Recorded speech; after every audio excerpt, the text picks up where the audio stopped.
Once you've acquired a property, do you have a particular like pricing strategy you do when it comes to like putting that property on the market and getting a tenant in there? Yes, I do. So what I do is first I understand what the rental market looks like. So if you all remember that pretend practice homework assignment that I gave you of uh, finding 5 properties that look like the kind that you'd want to buy, and then checking to see, well, what did they actually sell for, and trying to get a sense of what the cost is to own such a beast, to buy, checking taxes, property taxes, which is usually a pretty big chunk of money. And there's other things to check too, property insurance and so on. But then after that, checking to see what the rent is and checking the rent in that neighborhood by just simply typing in that zip code, and then whatever the property is. So if it's a 3 bedroom, 1 bath property, then typing in zip code 12345, house for rent, 3 bedroom, 1 bath, and seeing what comes up across all the rental sites. So that homework that I gave is rooted in what I myself do. So before I buy a property, I look to see what the rent is going to be. Something else that I do is I check third party sources of what the rent, what the approved rent is, or the, I guess either, I guess I would think of it as the as high rent, as high. It could go as high as this potentially. So Hmm. that third party source would be HUD, the Housing and Urban Development Agency. So HUD, their largest program for rental assistance, that is Section 8, which is also called the Housing Choice Voucher Program. And the reason I mention it is because if I'm buying houses for the price of a car, you can imagine that these are not in Jeff Bezos' neighborhood or Warren Buffett's, right? Because if only I could buy a house in them neighborhoods for a few grand. I cannot. You cannot. And that is because these houses are available in low income neighborhoods. It's as simple as that. So a low income neighborhood means low income people are living there. So low income people in turn means um, looking at what a housing choice Section 8 voucher is priced at, what that maximum rent is.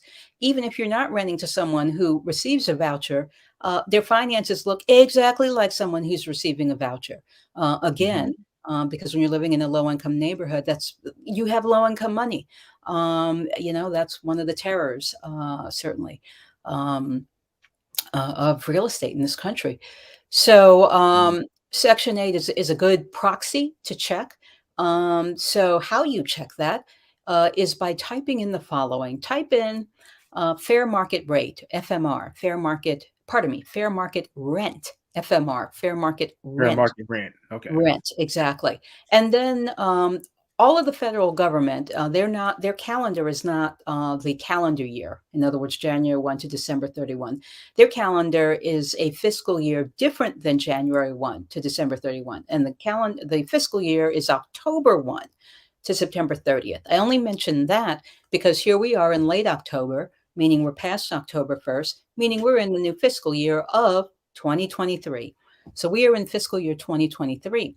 So when you type in FMR or fair market rent, you're then going to say fiscal year, FISCAL, or just simply FY 2023.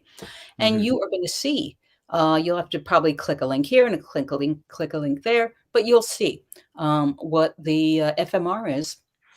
And how you'll see it is you'll type in the state and the city and or the zip code, and then it's going to show you what the max rent is. Or actually, they don't call it the max; they simply call it the fair market rent for studios, 1 bedroom, 2 bedroom, 3 bedroom, 4 bedroom. I don't think they go as high as 5 bedroom. Cool, So cool. that's how I figure out what the rent's going to be. Nice. So that's actually a lot of tools and tactics you can have at your disposal Mhm. to figure out a fair. It's basically a pricing strategy. That's right. That's right. It is the rent that you can charge. What I would say when you look at that is whatever the number is, especially like on the higher end. So, for example, I mentioned Pennsgrove or Paulsboro. I can't remember which city, but some of the cities in Jersey they have rents that approximate the rents in southern Jersey, I should say, have rents that approximate the rents in Wilmington, Delaware. And so for a 4-bedroom, that rent might be close to 2 grand. So it's not as if the government is going to say, and here's your $2,000. They will if that $2,000 rent includes all the utilities. In other words, there's no Oh, utility burden for the renter. If there is a utility burden, in other words, you expect them to pay electric, gas, water, what have you, well, then that $2,000 is meant to cover the entirety of living in that house. So nice. in that $2,000 example, you should back it off. You should say, well, 17, maybe 1,800. That might be the rent that I could expect to receive uh, on a property like that. Oh, that's good to know, because you may price wrongly because you didn't know that everything is included, but you need to know that everything is included since you're the one that's going to be renting it out.